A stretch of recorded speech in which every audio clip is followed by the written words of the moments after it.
Mwenyekiti, nakushukuru kwa kunipa nafasi. Halmashauri ya mji wa Bunda tunajenga hospitali yetu. Na hii ni mara ya pili naliuliza hili swali mbungeni.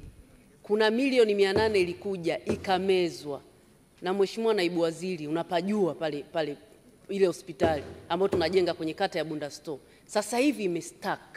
Ni lini mtatuletea pesa tumalize hospitali yetu ya halmashauri ya mji wa Bunda ili wananchi wetu kwenye halmashauri wa mji wa Bunda wapate huduma zinazostahili? Majibu Mheshimiwa Waziri. Mheshimiwa Mwenyekiti, ni kweli kwamba serikali ipeleka fedha kwa ajili ya ujenzi wa hospitali ya halmashauri ya mji wa Bunda, na ni kweli kwamba Mheshimiwa Esther Bulaya amefuatilia mara kadhaa kwamba tupeleke fedha ile, na hasa ile milioni 800 ambayo ilirejeshwa kwa mujibu wa sheria ya budget ya mwaka 2015 baada ya kuvuka 30 Juni katika mwaka wa fedha. Na hii ni kuhakikisha tu kwamba fedha ile ambayo ilirejeshwa serikalini tumeitenga tena kwenye budget ya mwaka wa fedha 25-26. Lakini pia tumeongeza fedha kwa sababu tunafahamu milioni 800 haitatosha kukamilisha yale majengo. Kwa naomba niwahakikishie tu Mheshimiwa Bulaya kwamba tunajua umuhimu wa kukamilisha hospitali ya halmashauri ya mji wa Bunda, na ndio maana fedha zilipelekwa na tumetenga kwenye mwaka ujao wa fedha. Niwahakikishie wewe na wananchi wa jimbo la Bunda mjini kwamba serikali sikivu itahakikisha inapeleka fedha kwa ajili ya kukamilisha hospitali ya halmashauri ya mji. Mheshimiwa Charles Kajege, nilikuona. Nakushukuru Mwenyekiti. Wakati wa ziara ya Waziri Mkuu katika jimbo la Mwibara mwaka juzi, alielekeza kuwa kituo cha afya kijengwe Bulamba. Je, ni lini kituo hicho kitajengwa? Majibu Mheshimiwa. Mheshimiwa Mwenyekiti, viko vituo vya afya ambavyo ni ahadi za viongozi wakuu wa kitaifa, na sisi ofisi ya Rais TAMISEMI katika mipango yetu tunaweka kipaumbele cha hali ya juu katika maeneo hayo, ikiwemo katika kata hiyo ya Bulambo ambayo ipo katika jimbo la Mwibara. Kwa naomba niwahakikishie Mheshimiwa Kajege kwamba utekelezaji tayari tumeanza kwa kuingiza kwenye orodha ya vituo vya afya vya kimkakati, na tuhakikisha kwamba fedha inapelekwa kwa ajili ya kujenga kituo hicho cha afya. Mheshimiwa wabunge, tunaendelea na swali la Mheshimiwa Suleiman Jumanne Zedi, mbunge wa Bukene. Asante Mheshimiwa Mwenyekiti. Naomba sasa swali langu namba 535 lipatiwe majibu. Majibu ya swali hilo Mheshimiwa Waziri. Mheshimiwa Mwenyekiti, serikali imeendelea kutoa vibali vya ajira kila mwaka, ambapo kuanzia mwaka wa fedha 2020-21 hadi 24-25 jumla watumishi wa kada ya afya 34,720 wameajiriwa na kupangiwa vituo kote nchini. Mheshimiwa Mwenyekiti, katika kipindi cha mwaka wa fedha 2020-21 hadi 24-25 halmashauri ya wilaya ya Nzega imepangiwa jumla ya watumishi 111 ambao wamepangwa katika hospitali ya wilaya, vituo vya afya na zahanati. Kati ya hao jimbo la Bukene limepelekewa jumla ya watumishi 59. Mheshimiwa Mwenyekiti, serikali itaendelea kuajiri watumishi wa sekta ya afya kwa awamu na kuwapanga katika maeneo yenye upungufu wa wataalamu hao, ikiwemo katika halmashauri ya wilaya ya Nzega. Mheshimiwa Suleiman Jumanne Zedi, swali la nyongeza.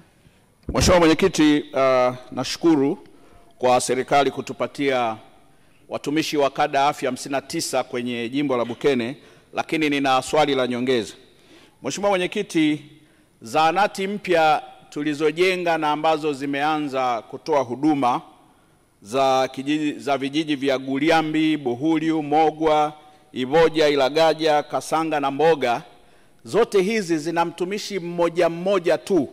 Zingine zina mganga peke yake, hazina nesi, zingine zina nesi peke yake, hazina mganga. Kiasi ambacho huyu mtumishi mmoja akipata dharura tu zahanati inafungwa, kunakuwa hakuna huduma. Je, serikali ina mpango gani kuhakikisha kwamba kila zahanati mpya hizi hasa zinazoanza iwe angalau na watumishi wasiopungua 2, mganga na nesi, ili angalau hata mmoja akipata dharura kituo kisifungwe kabisa?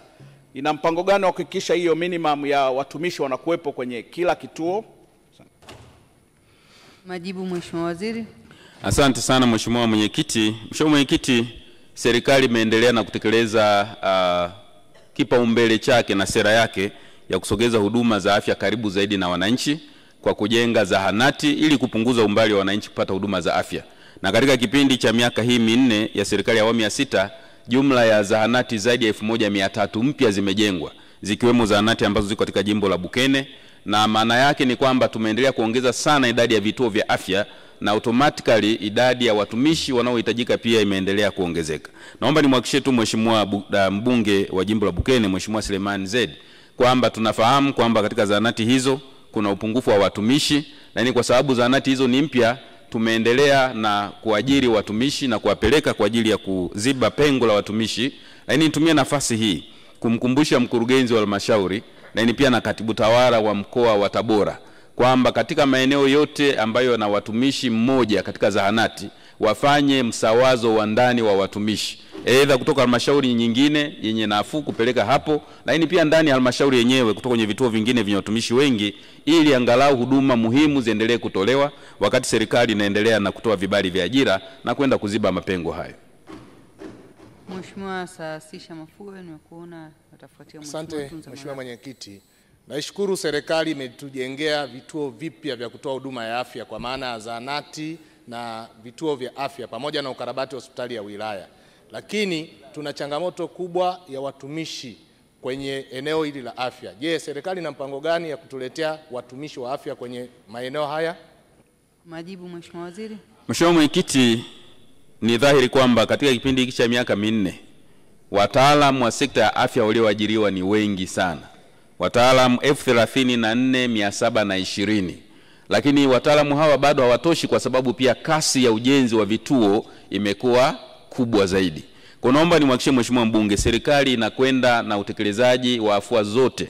Afua za ujenzi wa vituo vya afya angalau visogee karibu na wananchi, lakini pia afua za kupeleka watumishi wa sekta ya afya kwa awamu ili kuhakikisha sasa ikama ya watumishi katika vituo hivyo inatosheleza. Kwa naomba nimhakikishie Mheshimiwa Mafue, katika jimbo la Hai tunafahamu vipo hivyo vituo vya afya ambavyo vimejengwa vipya, vimeongezeka, lakini na serikali inaendelea kupeleka wataalamu kwa ajili ya kuhakikisha kwamba wanatimiza majukumu yao ipasavyo na wananchi wapate huduma bora zaidi za afya. Mheshimiwa Tunza Malapo, swali la nyongeza. Nakushukuru Mheshimiwa Mwenyekiti. Katika mkoa wa Mtwara tumekuwa na tatizo kubwa sana la watumishi wa kada ya afya. Pamoja na mambo mengine ni tatizo la kuwahamisha watumishi bila kuwaleta wengine. Ni nini mkakati wa serikali kuhakikisha wale ambao wanawaleta wanabaki kutuhudumia sisi watu wa Mtwara? Majibu Mheshimiwa Waziri. Mheshimiwa Mwenyekiti, mkoa wa Mtwara ni miongoni mwa mikoa 10 ambayo serikali tumeainisha kwamba ina changamoto kubwa zaidi ya upungufu wa watumishi wa kada ya afya, elimu, lakini pia na watumishi wa kada nyingine. Na katika kila kibali cha ajira watumishi wengi zaidi wanapangiwa kwenye mikoa hii 10 kipaumbele yenye upungufu mkubwa zaidi wa watumishi wa sekta ya afya. Kwa kwanza naomba niwahakikishie Mheshimiwa Tunza Malapo kwamba kila kibali cha ajira kitakapojitokeza tutahakikisha watumishi wengi zaidi wanapelekwa kwenye mkoa wa Mtwara. Lakini pili, ni kweli kumekuwa kuna wimbi la baadhi ya watumishi kuhamishwa kutoka kwenye halmashauri za vijijini au mikoa, baadhi ya mikoa hasa hiyo 10 na kukimbilia maeneo ya mjini. Lakini tumeweka utaratibu, kwanza watumishi wanaohama lazima wapate kibali cha Katibu Mkuu Ofisi ya Rais TAMISEMI na kujiridhisha kwa sababu za uhamisho na hasa sababu zile za ugonjwa. Lakini jambo la pili, tumewaelekeza makatibu tawala wa mikoa na wakurugenzi wa halmashauri kuhakikisha wanajiridhisha pale watumishi wanapokuja na barua za uhamisho, wajiridhishe kwamba barua hizo zimepitishwa Ofisi ya Rais TAMISEMI, lakini pia wajiridhishe kama wameshatimiza ile miaka 3 angalau baada ya kuajiriwa. Vinginevyo lazima kuwe na maelekezo maalum kutoka Katibu Mkuu Ofisi ya Rais TAMISEMI ili kudhibiti wimbi la watumishi kuhama maeneo ya pembezoni kwenda katika maeneo ya mijini.